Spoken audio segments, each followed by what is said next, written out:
F M سننے والوں کو سمر جمال کی طرف سے السلام علیکم۔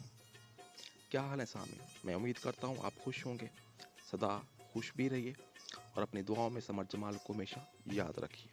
سامعین محترم، بلا تمہید آج کا پروگرام شروع کرنا چاہتا ہوں کیونکہ رات جب شو ختم کر کے میں واپس جا رہا تھا تو بازار سے گزرتے ہوئے میں نے ایک بڑا عجیب سا واقعہ دیکھا۔ بڑا عجیب سا واقعہ۔ ایک بچی ایک کار کے پاس کھڑی تھی اور کار کو صاف کر رہی تھی، کپڑا مار رہی تھی، اور کس سے؟ اپنے دوپٹے سے۔ جب کار کو اس نے صاف کر لیا تو وہ کھڑکی کے پاس آئی، کار کے دروازے کے پاس آئی، اور جو صاحب اندر بیٹھے تھے غالباً اس کی بیگم بھی اس کے ساتھ بیٹھی تھی، فرنٹ سیٹ پہ بیگم تھی، جو بھی اس کی تھی وہ بھی ساتھ بیٹھی تھی۔ تو بچی نے کہا، صاحب 5 روپے دے دے، میں نے ایک روٹی لینی ہے، یا پھر مجھے روٹی لے کر دے دے، ساتھ ہی ہوٹل تھا۔ تو اس بندے نے اس بچی کو گالیاں دی اور یہ کہا، دفع ہو جاؤ، بھیک مانگ کے کھاتی ہو، تمہیں شرم نہیں آتی؟ بھیک مانگنا گناہ ہے۔ مجھ سے یہ سب کچھ برداشت نہ ہو سکا، میں اس صاحب کے قریب گیا۔ میں نے کہا، بھائی جب وہ بچی آپ کی کار صاف کر رہی تھی تو اس وقت آپ اس کو منع کر دیتے، اس کو روک دیتے کہ بچی کار صاف مت کرو، میں تمہیں کچھ نہیں دوں گا، مگر اس وقت آپ چپ کر کے بیٹھ رہے۔ اب جب اس بچی کی مزدوری دینے کا ٹائم آ گیا ہے تو آپ اس کو 100 باتیں سنا رہے ہیں، 100 گالیاں دے رہے ہیں۔ تو اس نے کہا، بھئی تم کون ہوتے ہو بیچ میں پڑھنے والے؟ میں نے کہا، میں بھی انسان ہوں، آپ بھی انسان ہیں، بچی بھی انسان ہے، ہم سب انسان ہیں، میں بھی اسی معاشرے کا ہوں، آپ بھی اسی معاشرے کے ہیں، بچی بھی اسی معاشرے کی ہے۔ اس نے کہا، تم نے کوئی ٹھیکہ لیا ہوا ہے؟ بڑی عجیب بات کی اس نے، غصہ ہوتا رہا پھر مجھ سے، تم نے کوئی ٹھیکہ لیا ہوا ہے؟ میں بچی کو پیسے دوں نہ دوں، شرم نہیں آتی اسے؟ اپنے پیسے سے نہیں کھا سکتی، کما نہیں سکتی؟ تو میں نے کہا، یہ کمائی تو رہی ہے اور کیا کر رہی ہے بیچاری؟ تو اس بندے کو پھر بھی ترس نہ آیا، اس کی جیب سے 5 روپے نہ نکل سکے۔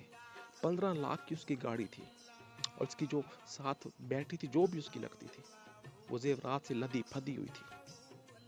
اس کی لاکھوں کی کروڑوں کی جائیداد میں سے ایک 5 روپے نہ نکل سکے کسی غریب کے لیے، کسی مجبور کے لیے جو صبح سے بھوکا تھا، اور وہ تھی بھی ایک بچی۔ سامنے اس میں قصور کس کا ہے؟ کس کا قصور ہے؟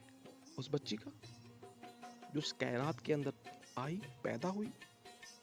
یا پھر رات کے وقت وہ اپنے پیٹ کی خاطر لوگوں کی گاڑیاں صاف کر کے ایک روٹی کے لیے تڑپ رہی تھی، گالیاں سن رہی تھی؟ قصور کس کا ہے؟ میرا، کہ میں وہاں سے گزر رہا تھا، میں نے یہ واقعہ دیکھا جو مجھ سے برداشت نہ ہو سکا؟ یا پھر آپ کا، جو اس وقت سردیوں کی راتوں میں رضائی لے کے، لحاف لے کے آپ ایف ایم کا یہ پروگرام سن رہے ہیں، اور وہ ایسے کئی بچے، ایسے کئی بچیاں اس وقت سڑکوں پہ کتنے لوگوں کی گاڑیاں صاف کر رہی ہوں گی، کتنے لوگوں کے گھر کے برتن مانج رہی ہوں گی، اور کتنے لوگوں کے گھروں کے کپڑے استری کر رہی ہوں گی اس وقت پہ؟ قصور کس کا ہے؟ ان بچیوں کا، ان بچوں کا، یا پھر ہمارا؟ سوچنے کی بات ہے، مگر ہم نے کبھی اس طرف توجہ ہی نہیں دی۔ اور آپ کو یہ بھی بتا دوں، تقریباً اس بچی کی عمر 13 سال کی ہوگی۔ اگر خدا نہ خواستہ کوئی ایسا نوجوان، کھلنڈرا نوجوان جس کو عزت کی پرواہ نہ ہو، اس کو کوئی جھانسا دے کر، کھانے کا جھانسا دے کر، پیسوں کا جھانسا دے کر اس کو کہیں لے گیا، اس کی عزت کے ساتھ کھلواڑ کر گیا، تو ذمہ دار کون ہے؟ میں ذمہ دار ہوں، آپ ذمہ دار ہیں۔ لیکن ہم نے کبھی اس بات پہ توجہ ہی نہیں دی۔ ہم اپنے کھانے کے لیے دن میں ہزاروں روپے خرچ کر ڈالتے ہیں، مگر ایک 5 روپے کی روٹی لے کر کسی کو نہیں دے سکتے۔ کتنے ہی ایسے بچے دن میں ہماری آنکھوں کے سامنے سے گزرتے ہیں، جو لوگوں کے جوتے صاف کر رہے ہوتے ہیں، جو لوگوں کے کپڑے دھو رہے ہوتے ہیں، جو لوگوں کے کام کر رہے ہوتے ہیں، وہ بھی کسی کے بچے ہیں، وہ بھی کسی کی بچیاں ہیں، وہ بھی کسی کی بیٹیاں ہیں، وہ بھی کسی کی بہنیں ہیں۔ لیکن ہمیں کیا؟ ہم نے تو اپنے بچوں کو بڑے بڑے سکولوں میں داخل کروا دیا، ہمیں تو ان کو پڑھا رہے ہیں، بڑی بڑی فیسیں ادا کر رہے ہیں، کاروں میں بیٹھ کر جاتے ہیں، موٹر سائیکلوں پہ بیٹھ کر جاتے ہیں۔ کیا ان بچوں کا دل نہیں کرتا ہوگا کہ ہم بھی سکول میں جائیں، ہمارے بھی کوئی ناز نخرے اٹھانے والا ہو. ہمیں بھی جب کوئی کھلونا پسند آ جائے تو ہم بھی اپنے والدین سے رو کر جھگڑ کر ضد کر کے وہ کھلونا حاصل کریں, مگر انہوں نے اپنی خواہشات کو مار دیا ہوتا ہے. کیا ہمیں دکھ نہیں ہوتا؟ یا فقط صرف ہمارے بچے ہیں, وہ بچے ہمارے نہیں ہیں کیا؟ یا پھر شاید ہم انہیں انسان ہی نہیں سمجھتے. کتنے افسوس کی بات ہے. میں اپنے بارے میں کیا کہوں, مجھ سے تو یہ بات بھی نہیں کی جا رہی, آج مجھ سے بولا بھی نہیں جا رہا. جب وہ رات کا والا واقعہ مجھے یاد آتا ہے تو میں اپنے آپ کو ذمہ دار سمجھتا ہوں. میں یہاں FM پہ آتا ہوں, پروگرام کرتا ہوں, آپ لوگوں کے میسیجز پڑھتا ہوں, آپ لوگوں کی کالز لیتا ہوں اور پھر واپس چلا جاتا ہوں. یہ میری زندگی. یا پھر آپ دن میں اٹھتے ہیں, تیاری کرتے ہیں, کالج جاتے ہیں, اسکول جاتے ہیں, آفس جاتے ہیں, اپنے کام کے لیے کاروبار میں جاتے ہیں, اپنی زمینوں میں جاتے ہیں, کہ اس مقصد کے لیے آپ اور میں پیدا ہوئے ہیں. افسوس, لیکن ہم نے کبھی اس طرف توجہ نہیں دی, اور توجہ دینے کی ضرورت بھی ہمیں کیا ہے. اللہ نے شاید ہمیں بے پناہ دولت اسی لیے دی ہے کہ ہم اپنے اوپر خرچ کریں. اللہ نے شاید ہمیں بے پناہ عزت اس لیے دی ہے کہ اس کو صرف ہم اپنی عزت کو عزت سمجھیں, کسی اور کی عزت کو ہم عزت سمجھیں ہی نہ.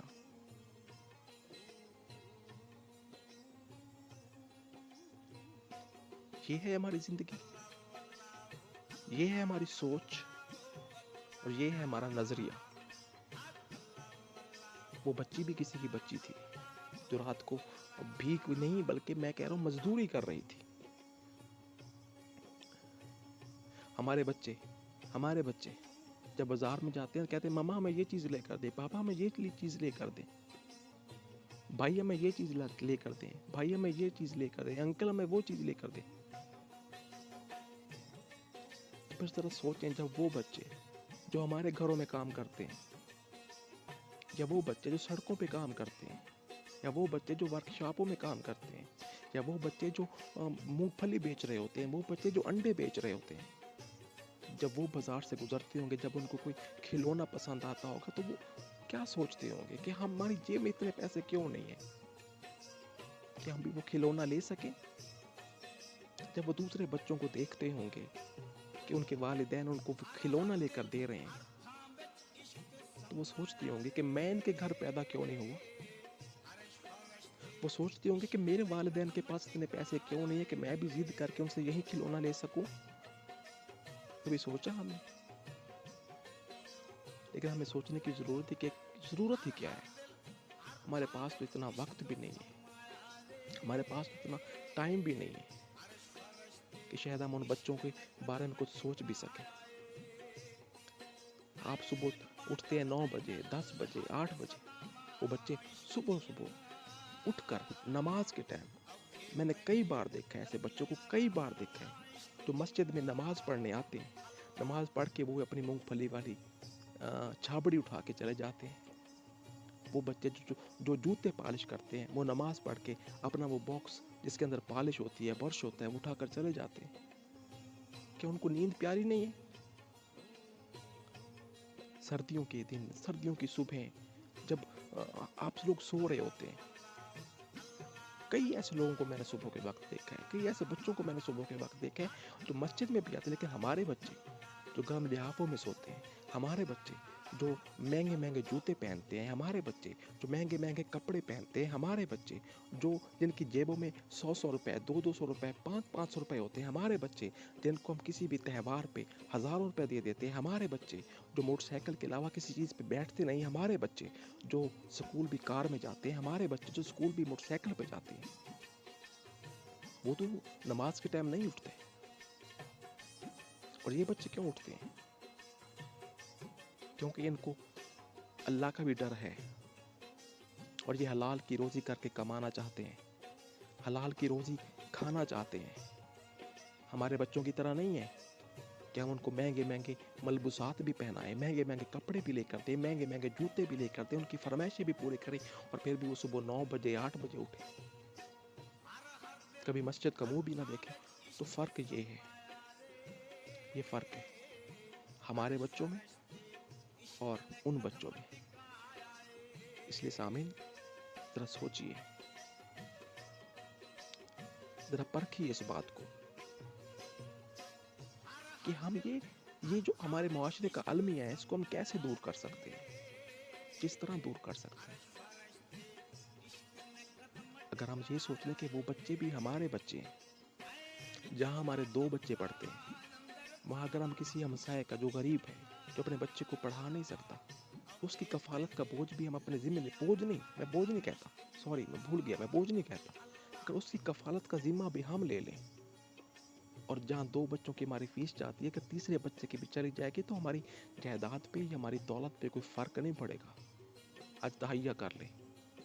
میں تو اپنے سننے والوں کو یہی کہوں گا کہ جو لوگ مجھ سے متفق ہیں، اس سمر جمال سے متفق ہیں، اگر آپ کا 1 بچہ پڑھتا ہے تو کسی دوسرے بچے کو بھی داخل کروائیں، اگر آپ کے 2 بچے پڑھتے ہیں تو کسی تیسرے بچے کو بھی داخل کروائیں۔ جہاں آپ اپنے بچوں کے لیے 4 سوٹ لے کر آتے ہیں، وہاں اگر 1 سوٹ اور آ جائے گا تو آپ کی جیب پہ کوئی فرق نہیں پڑے گا۔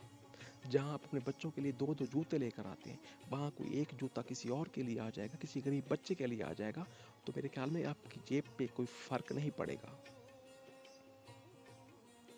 جہاں آپ گھر کے 10 فرد، 5 فرد، 3 فرد یا 4 فرد بیٹھ کر کھانا کھاتے ہیں، اگر وہاں کسی ایسے بچے کو آپ بلا لیں جس کے گھر میں روز کھانا نہ پکتا ہو، جو روٹی کی خاطر سڑکوں پہ لوگوں کی گاڑیاں صاف کرتا ہو، اگر آپ کسی ایسے بچے کو اپنے ساتھ بٹھا کے کھانا کھلائیں گے تو میرے خیال میں آپ کی کچن میں یا آپ کے کھانے میں کوئی فرق نہیں آئے گا، بلکہ آپ کی عزت بلند ہوگی اللہ کی طرح، اللہ کے ہاں۔ آپ کی عزت بلند ہوگی اللہ کے ہاں، آپ کی عزت بلند ہوگی نبی پاک صلی اللہ علیہ وآلہ وسلم کی نظروں میں۔ تو تہیہ کر لیں آپ لوگ آج۔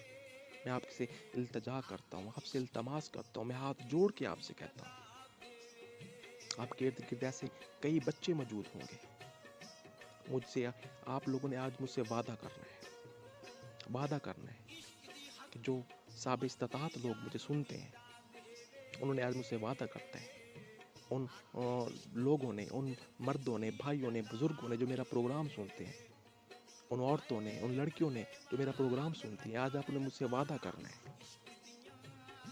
کہ جہاں آپ کو دن میں اگر 100 روپے ملتا ہے خرچہ، ایک دن میں 100 روپیہ ملتا ہے، تو وہاں آپ 20 روپے کسی ایسے بچے کے لیے رکھیں گے جس کے پاس کچھ بھی نہیں ہے، جو اپنی خواہشات کو مار رہا ہے۔ اگر آپ کو مہینے میں 1000 روپیہ ملتا ہے تو آپ اس میں سے 100 روپیہ کسی ایسے بچے کے لیے رکھیں گے جس کے پاس کپڑے نہیں ہیں، جس کے پاس جوتے نہیں ہیں، تو 3-4 ماہ کے بعد آپ اس کو ایک سوٹ لے کر دے دیں، اس کو کوئی جوتا لے کر دے دیں، اس کے سکول کی فیس کا بھی ادا کر دیں، اس کو کتابیں لے کر دے دیں، تو پھر پتہ کتنی خوشی ملے گی، اتنی زیادہ خوشی ملے گی کہ آپ اس کا تصور بھی نہیں کر سکتے۔ اور آج ہم اسی ٹاپک پہ بات کریں گے، اور آپ نے مجھ سے وعدہ کرنا ہے کہ آپ یہ عمل ضرور کریں گے، اللہ کی نظروں میں بھی آپ مقبول ہوں گے، اور نبی پاک صلی اللہ علیہ وآلہ وسلم کی نظروں میں بھی آپ مقبول ہوں گے، آپ کو دلی سکون محسوس ہوگا، اور یہ کام آپ کے لیے آخرت میں آپ کے کام آئے گا۔ تو سامعین، کہیں جائیے گا مت، بس ایک چھوٹی سی کمرشل بریک کے بعد ملتے ہیں۔